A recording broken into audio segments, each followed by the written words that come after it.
Deuteronomy chapter 17.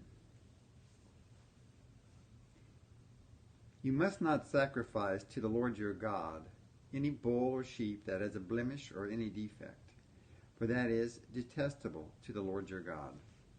If there be found among you within any of your gates, which the Lord your God gives you, man or woman, who has acted wickedly in the sight of the Lord your God, by transgressing his covenant, and has gone and served other gods and worshipped them, either the sun or moon or any of the host of heaven, which I have not commanded, and if it is told to you, and you have heard of it, and the matter is certain that such a detestable thing has happened in Israel, then you must bring forth that man or that woman who has committed that wicked thing to your gates, that very man or woman, and stone them with stones until they die. On the testimony of 2 or 3 witnesses, he that is to die must be put to death. But on the testimony of 1 witness, he cannot be put to death.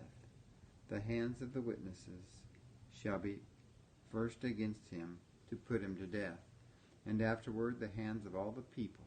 So you shall purge the evil from among you. If there arises a matter too difficult for you in judgment, between one kind of bloodshed and another, between one kind of lawsuit and another, and between one kind of assault and another, matters of controversy within your gates, then you must arise and go up to the place where the Lord your God shall choose. You must go to the Levitical priests, or to the judge in office those days, and inquire, and they will show you the verdict of judgment. You shall do according to the verdict which they declare to you from the place where the Lord will choose to show you. And you must be careful to do all that they instruct you to do. You must do according to the terms of the law which they instruct you, and according to the verdict which they tell you.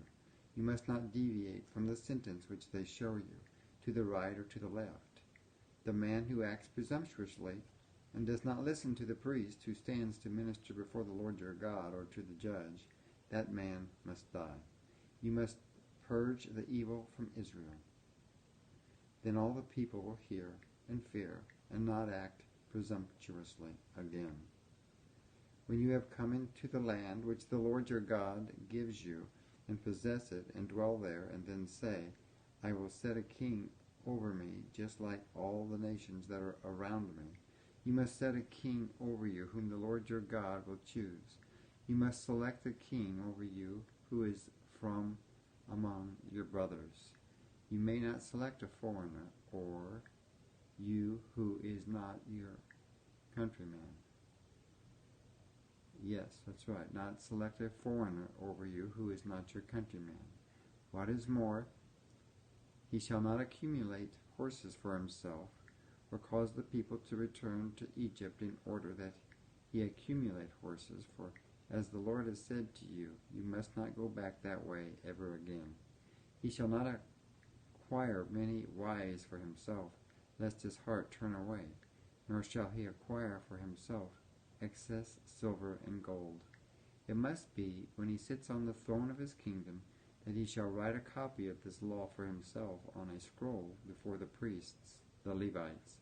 It must be with him, and he must read it all the days of his life, so that he may learn to fear the Lord his God, and carefully observe all the words of this law and these statutes, and do them, that his heart will not be lifted up above his brothers, and so that he may not turn aside from the commandment to the right or to the left, to the end, so that he may prolong his days in his kingdom, he and his children, in the midst of Israel.